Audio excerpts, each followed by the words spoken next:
Hey, Merry Christmas, Limitless family. We have been talking about different highlights leading up to and around the birth of Christ. And this is going to be the first one, which is actually post birth.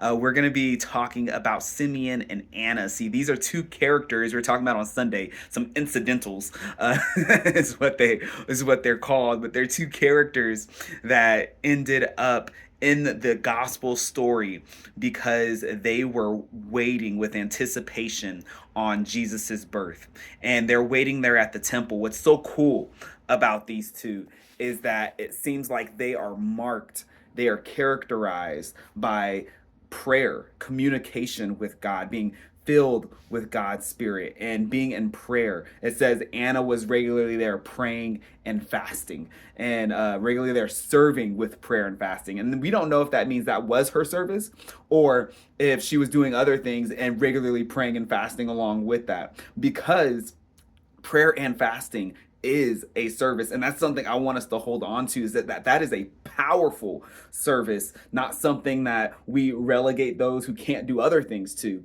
but this is the thing that we begin all things with. This is the thing that we should uphold and be a foundation of all things. And that's why we say when we bless, we begin with prayer. We begin with extraordinary prayer and fasting and committing to that, knowing that that's where we speak to the God who can do all things and where he communes with us. And that's where we get in touch with what he's doing and get our eyes open to what he's doing and take part of it. And that's what we see here. We see this with Simeon. We see this with Anna. Nobody tells them, but because of their communication with God, because of their relationship there and their prayer life, they're able to spot Jesus without being told. So their eyes are open to what God is doing around them.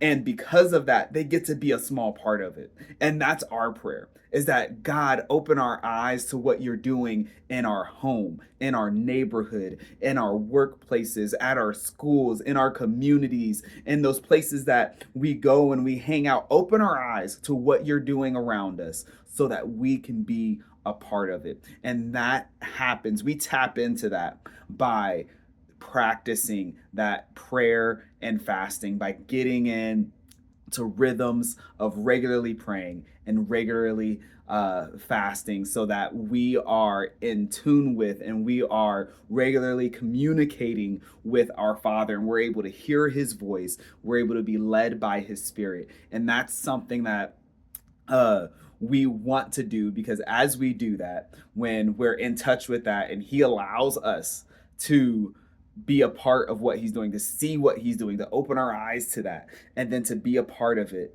that's when we get to step in and actually see ourselves building relationships that change lives with others, because we're taking part in what God is already doing, because he's already at work. He's already at work, and we get to take part in what he's doing in these people's lives that we're building relationship with, so that they can come into closer contact and relationship with the true life changer, the true life giver, right? And and we just get to be a small part of that. So that is amazing. That is the encouragement today, that we would just lean in to what we see here. It's just, even in these characters like Simeon and Anna, who they're barely mentioned, but we see it from them and all the way up to Jesus himself. We see these people marked by prayer life.